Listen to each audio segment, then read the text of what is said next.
Sud Radio, Osez entreprendre, Thomas Binet. Lancez-vous dans la grande aventure de l'entreprise, comme chaque dimanche sur Sud Radio avec Thomas Binet. On parle de quoi aujourd'hui ? Eh bien, Jean-Marie, on va commencer par la saga de la semaine. On va raconter l'histoire de Leclerc. Vous savez, les hypermarchés, les supermarchés. Et puis, vous êtes entrepreneur. Vous souhaitez le devenir et pour autant, vous n'osez pas vous mettre en avant.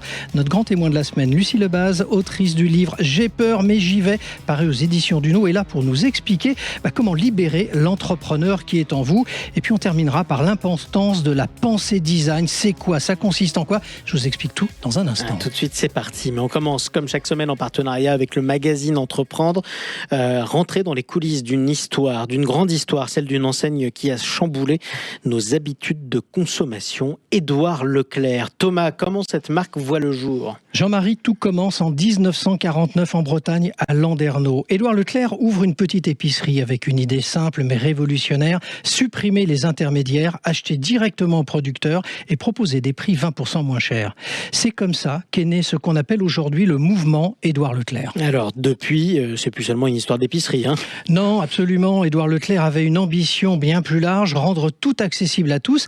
Après les produits du quotidien, il a brisé les monopoles sur le carburant, la culture, les bijoux, la parapharmacie, je m'arrête là, et même les forfaits mobiles d'ailleurs. Une vraie révolution sociale au-delà du simple commerce. Et aujourd'hui, comment l'enseigne avance ?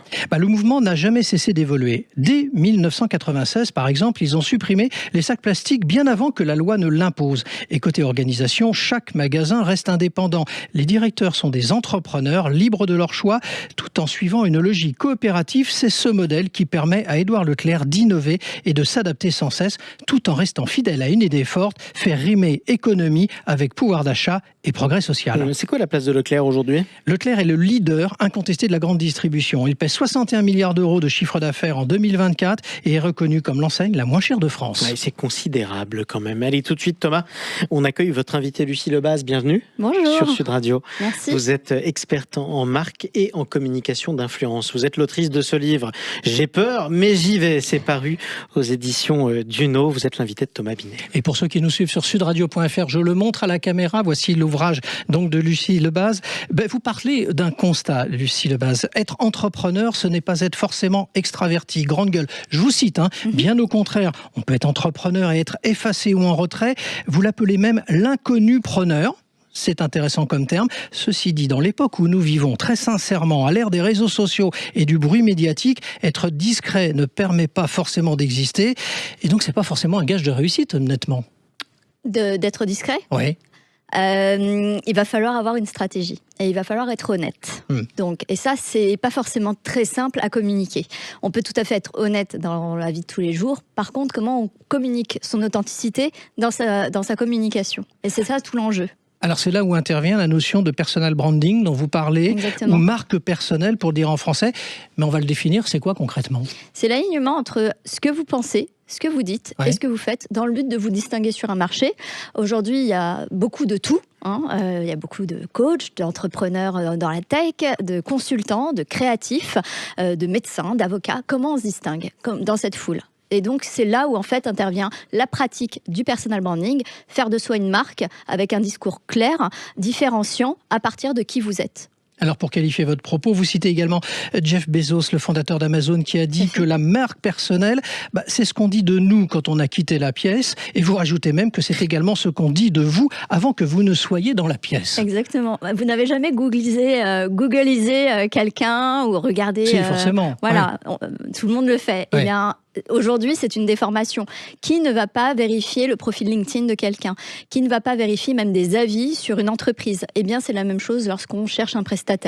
On va vérifier sa crédibilité, son antériorité en termes de CV, ce qu'il a fait, ses expériences, et puis comment il se comporte. Ça en dit beaucoup sur les valeurs. De quoi on parle ? Qu'est-ce qu'on publie ? Tout ça va vraiment dégager en fait des piliers, des lignes directrices. C'est ce qui est important en fait pour le prestataire, mais aussi la personne qui va l'embaucher. Alors, votre credo, quand même, c'est que tout entrepreneur doit avoir recours justement au personal branding, donc la marque personnelle. Mais si je suis votre raisonnement et je vais vous taquiner un petit peu, ça va devenir la norme. Donc du coup, personne ne se démarquera si tout le monde s'est démarqué de la même manière. Je l'attendais. En plus, je la traite, cette c'est question. bien, voilà. J'espère que vous l'avez bien préparée alors. Alors, le personal branding, en fait, ne repose pas sur l'idée d'être vu, parce que on voit tout le monde tous les jours. De se différencier. Mais de se différencier et surtout d'être reconnu pour qui on est. C'est pas parce que beaucoup de gens publient. Et aujourd'hui, c'est pas si difficile de publier. Je veux dire, on a un petit chaton qui s'appelle ChatGPT qui peut faire le job pour nous, d'accord ? Maintenant, pour autant, même s'il y a énormément de publications et énormément de flux entrants, pour autant, c'est pas impossible de marquer les esprits. Et c'est ça l'objectif, c'est de marquer les cœurs et les esprits. Alors, il faut faire quand même attention, c'est vous qui le dites, à ne pas sombrer dans l'exhibitionnisme digital. Les réseaux sociaux ne sont pas un journal intime. Et d'ailleurs, c'est intéressant ce que vous expliquez, parce qu'on l'entend de plus en plus. Et d'ailleurs, entre autres, pour le fameux, réseau social professionnel qui porte bien son nom de LinkedIn, où beaucoup de personnes viennent nous dire, vous savez, je vais vous expliquer ceci, vous expliquer cela. Et on est tombé un peu là-dedans quand même aujourd'hui, non ? L'aspect moralisateur, vous voulez dire ? On raconte un peu sa vie, en fait. Alors, raconter sa vie, moi, j'ai pas de problème à partir du moment où ça sert une communauté, où ça sert un propos, et si ça peut inspirer d'autres personnes à lever des freins, à avoir des idées, à aller plus loin dans sa réflexion professionnelle. Moi, j'ai pas de problème. Au contraire, ça s'appelle être inspirant, en fait, et éduquer les gens. Si je peux éduquer les gens à partir de mon expérience parce qu'elle peut servir, j'ai pas de problème à raconter qu'un événement personnel a favorisé ou m'a amené à faire tel choix professionnel. Donc, à partir de là, moi, je n'ai pas de problème. Le problème, c'est lorsqu'on se déverse sans vraiment se demander si vraiment c'est intéressant pour l'audience par rapport à la cible qu'on a mis en place et puis le propos qu'on a envie de mettre en avant. Quel est le message, quelle est l'intention ? Si c'est simplement s'exhiber pour s'exhiber, ça ne va pas forcément servir et la communauté ni votre activité. Et c'est ça que je constate. Alors vous allez même plus loin parce que vous préconisez de transgresser les règles, c'est le terme que vous utilisez, de casser les codes, voire d'en inventer de nouveaux. En d'autres termes, vous dites qu'il faut assumer ce que l'on est. Exactement. Ouais, c'est ça qui n'est pas facile parce que ça demande aussi d'expérimenter des choses. Personnellement, moi, lorsque j'ai commencé à travailler avec les réseaux sociaux, j'ai testé plein de choses, du ridicule, des couleurs qui, sur le coup, me plaisaient et en fait, aujourd'hui, je les vomis. Mais en tout cas, j'ai osé tester, expérimenter. Pour moi, c'était un labo en fait. Je cherchais pas forcément le résultat du like et de la performance. Par contre, je cherchais forcément peut-être soit à me trouver, soit à trouver quelque chose d'aligné et de juste pour moi. Et c'est en embrayant ce cheminement que j'ai finalement trouvé un certain confort dans l'inconfort. Voilà. Alors vous terminez votre livre en disant « On te dit non, réponse est possible. On te dit c'est improbable, dis ça va le faire. On te dit impossible, balance ou pas. Pense je vais essayer et dis je vais le faire. » En d'autres termes, il faut être culotté, transgressif. Oui. Comment je vous ai contacté, Thomas ? C'est pas faux. C'est pas faux. Je suis restée très polie et très courtoise. On aimerait bien connaître les coulisses. En étant un peu, effectivement, dans la transgression d'une démarche traditionnelle. Effectivement, oui, c'est vrai. Disons que, en fait, je pense que la chance se construit. Et en fait, elle ne se construit pas dans le « je vais déranger ». Si je propose quelque chose qui peut être utile à l'autre, eh bien, dans ce cas-là, pourquoi je m'en empêcherais ? Simplement parce que je ne suis pas encore assez connue ? Simplement parce que je suppose que ça a déjà été fait 1000 fois ? Ça, c'est dans ce qui se passe dans ma tête. C'est ce que Gérard dit, en fait. Gérard. Oui, alors, voilà. Pour expliquer à nos auditeurs et nos auditrices, Gérard, c'est un petit nom que vous donnez dans votre ouvrage. C'est un peu votre avatar, celui qui se promène dans le livre et qui vous permet de dire un certain nombre de choses. C'est ça. C'est l'avatar qu'on a dans notre tête. Notre tête qui ne dit pas forcément des trucs toujours très sympas, ni très utiles par rapport à ce qu'on essaye de réaliser. On a pourtant tendance à écouter tout ce que notre tête nous dit, pensant que, en fait, si elle nous le dit, c'est que c'est vrai.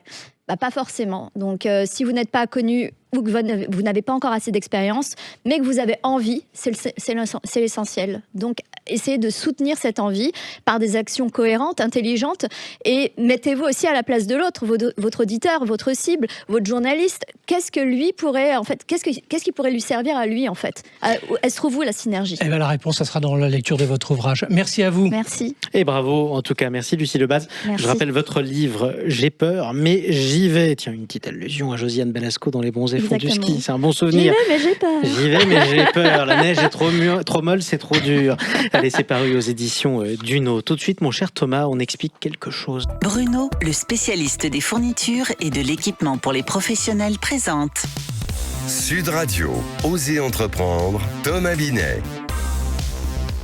Bon, vous voulez que je parle d'un horrible anglicisme, le pouvez le dire en design français. thinking.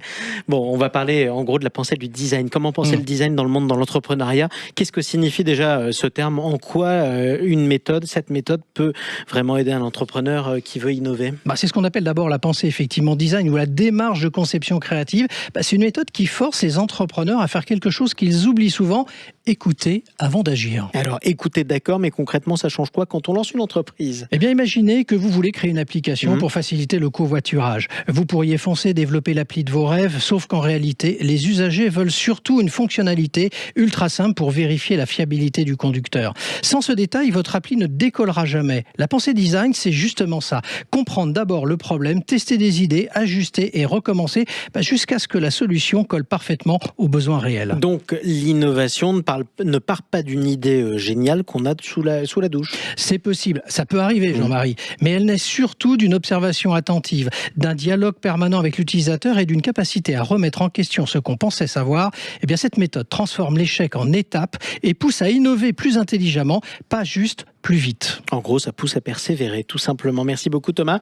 Restez avec nous, on se retrouve dans un instant pour parler de super voitures, les supercars. On va investir dans les supercars dans quelques instants.